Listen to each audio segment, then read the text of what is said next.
Good morning everyone. Tara, pasyal na naman tayo. Nandito kami ni Angel sa High Sun Place sa Causeway Bay, mga pangyaw. Pasyal kapag nandito si Angel, talaga naman non-stop ang aming lakad. We are in High Sun. General. Look at real.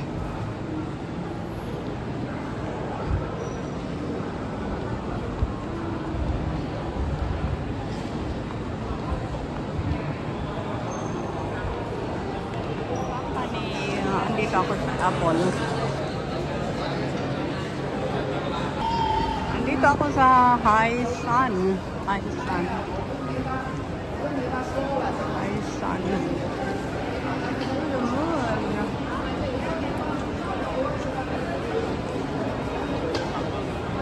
Ayan, andito tayo sa High Sun. Dito tayo sa taas, mga friends. At yan ang tanawin dyan sa baba. Mga nagtataasan. Yan, sa baba. Kalulo. Ang kalulo.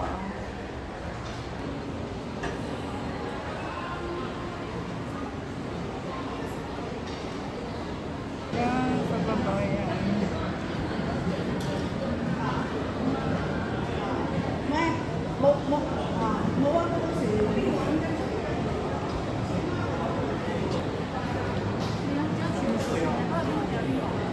Yan, sa labasan ng High Sun.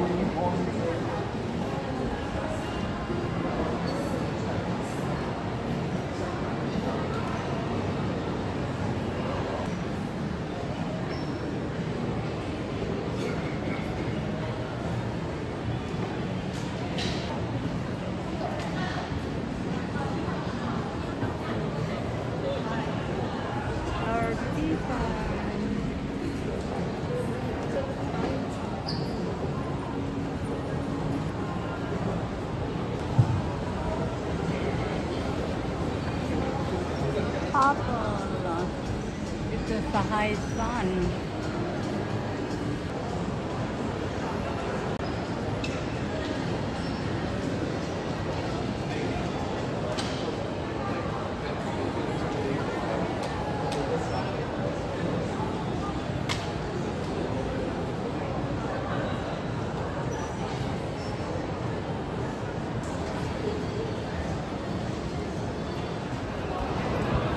Ayan, lumabas na tayo sa High Sun Place muna. Babalik na lang tayo mamaya.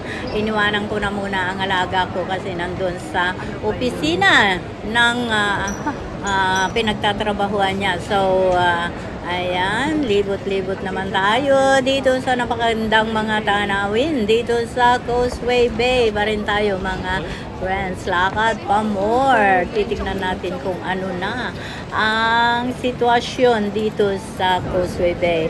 Actually, before, nung maliit pa yung aking si Angel, ay lagi lang ako dito. Dahil nag-aaral siya noon ng piano dyan sa Times Square. At medyo matagal na hindi ako nakapamasyal dito. So, libot-libot. Kasama ko kayo, mga pangyaw. Ano ba yun? Yung may nakikita ako doon na parang hindi ko alam yun. Basta nakita na rin ninyo. Kayo na ang bahala, mga friendly. Kung ano yun. Hindi ko na pinag-aksayahan ng panahon na puntahan kung ano yun. Dumako naman tayo dito, mga pangyaw. Lakad-lakad pa more. Adorasyon. Na-miss ko ang lugar na ito, mga friendly. So, lakad-lakad pa more. Hanggang nakarating dito. Wow, ano ba yan? May nadaanan ako. Silver Man. Pero, totoo ba ito? Or esteatwa na pinatayo dyan? Dito muna tayo, mga pangyaw. Tignan natin kung kikilos siya o hindi. Wow, steady talaga siya. Grabe. Ito ba yan?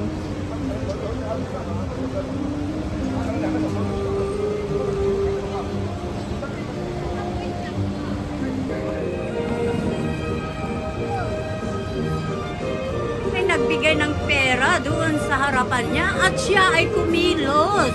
O ganun pala yun. Kapag gusto mo siyang kumilos, magbigay ka ng pera doon sa harapan niya, mga pangyaw. Ayun, totoo siyang tao. Hindi siya ribulto or estatwa. Diba?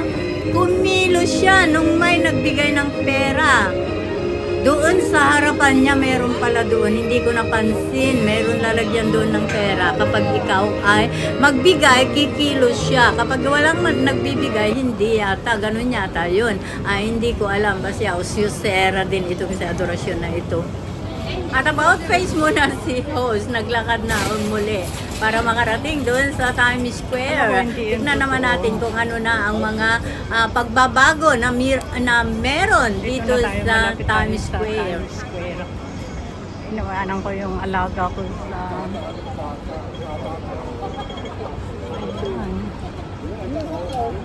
Times Square.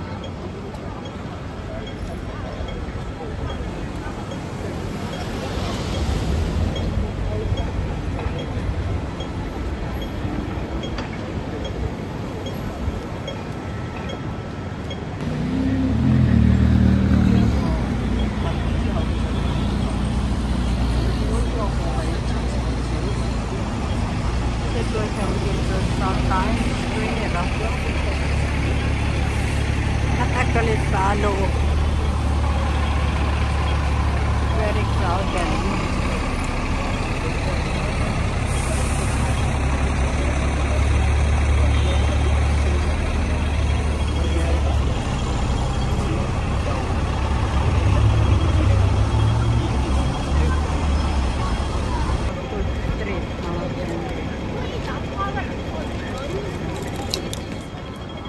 Ito ang tinatawag nilang Causeway Bay. Particularly, nandito na ako malapit sa Times Square. Yung nakikita ninyong building dyan na mga pinapasukan ng mga tao, mga friendly.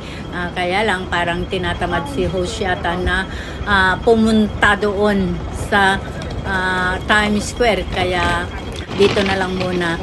Marami pang pagkakataon na ako ay babalik dito. So, kasi baka yung alaga ko tapos na. Nag-report lang yung alaga ko sa opisina ng Apple Company dito sa Hong Kong. Actually, naka-base ang alaga ko sa Amerika. So, tuwing magbabakasyon siya, ay nagre-report siya dito sa main Apple shop dito sa Causeway Bay, kumbaga pinaka-opisina nila. So ayan, patuloy lang tayo sa ating viewing, video dito pa rin tayo sa Causeway Bay. Ito ang sitwasyon, ang tinagurian na very crowded place talaga itong Causeway Bay, mga pangyaw.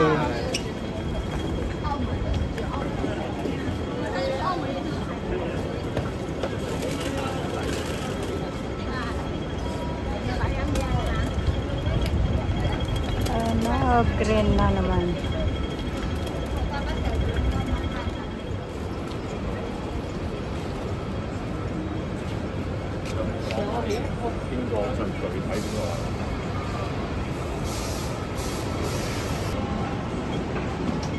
Cover Hong Kong, ayan yung tour pa.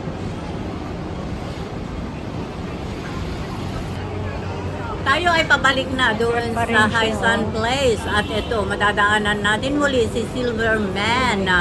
Wow, nakatayo pa rin ha, nakatayo ka pa rin dyan. Hindi ka ba nangangawit, kaibigan? Ayan, kumikilos siya. Siguro may nagbigay ng pera. So, kumikilos or nangawit na kaya siya? Ano ba ang totoo? Nangawit na siguro. Ang hirap yata, nakatayo ka, tapos ang suot mo ay ganun. Tapos, ang init ng panahon, wow, hindi ko alam kung malamig yun. Baka freezer yun. Baka may aircon yung damit niya, mga pangyaw. Long sleeve, tapos naka-gloves pa siya, naka-sombrero, tapos yung mga mukha niya may mga ano din, silver na nakapintura. Wow, ang galing mo naman, kaibigan. Wow, genius. Talaga naman, ang daming kumukuha ng mga picture. Star talaga of the day siya ngayon. Wow, Ayan, tumayo na naman. Hawak niya ang kanyang attache case. At ayun, nakuha. Ang tibay mo naman, kaibigan. Ayun. Ang hirap kaya sigurong gawin yan. Ako, hindi ko kaya. Honestly speaking, hindi ko kakayanin ang ganyan. Of course, napakainit ang weather, mga bangyaw. Tapos magsuot ka ng ganyan, silver na ganyan. Tapos, ang hirap din ng trabaho yan. Diba? Wow.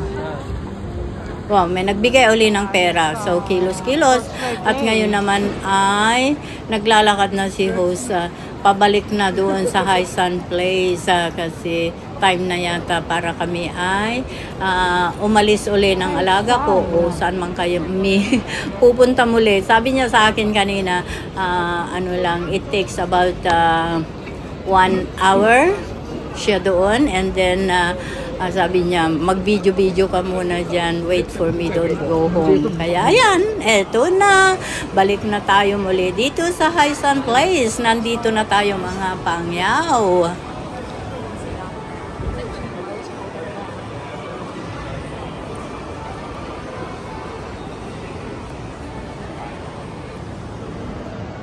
Ito pa rin tayo sa High Sun.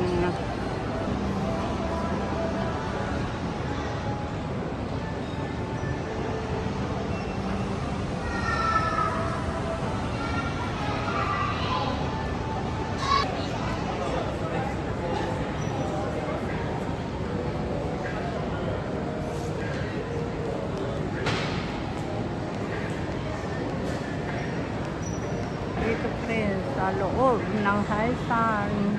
Ayan, pinapakyat tayo ni Angel doon sa 6th floor daw. My goodness, nasa 2nd floor pa lang ako. Grabe, gabi na. Nandito pa kami sa High Sun. Oh my gosh.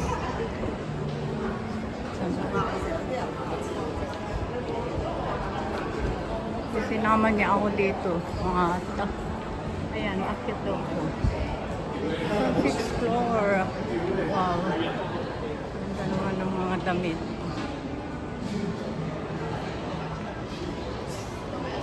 Sa 6th floor daw siya. Kaya akit tayo.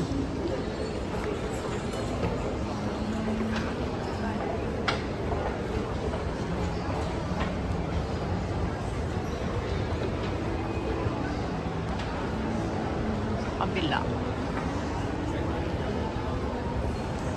Yan sa 6th floor daw. 6th floor.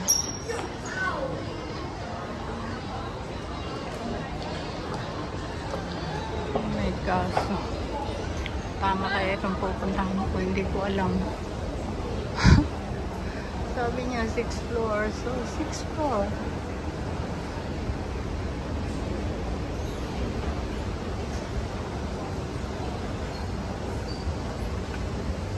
Floor.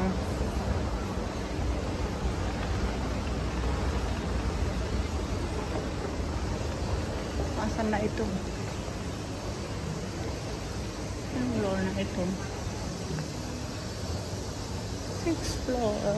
So, saan siya?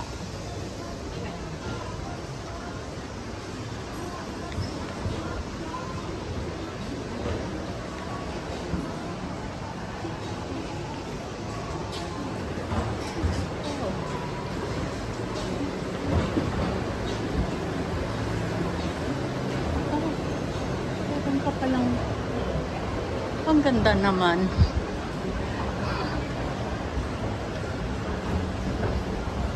Mag-isa ko lang. Popcorn. Meron pala doon na Anong floor na ba ito? 5. 5 floor.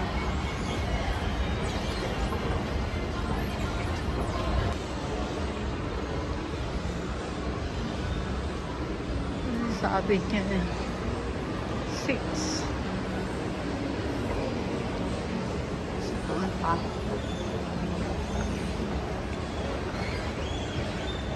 IT.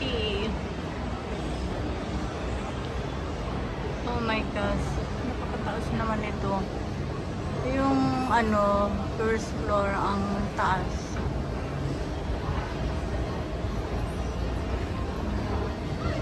Dito na. At kasama ko na si Angel. At ito ang pinagdalhan niya sa akin. Mamili daw ako ng gusto ko. Oh my goodness. Ay.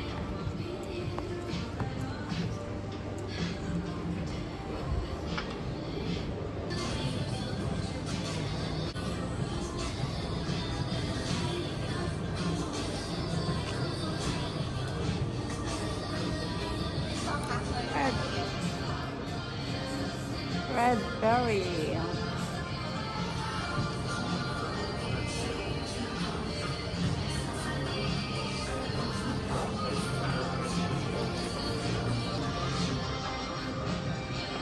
Bean.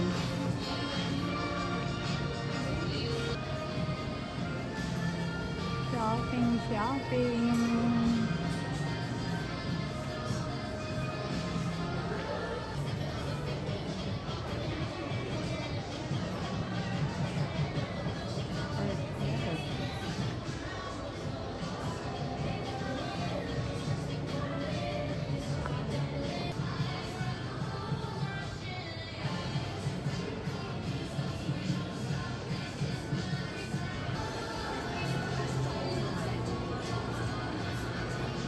Dito pa rin sa High Sun ito mga friends.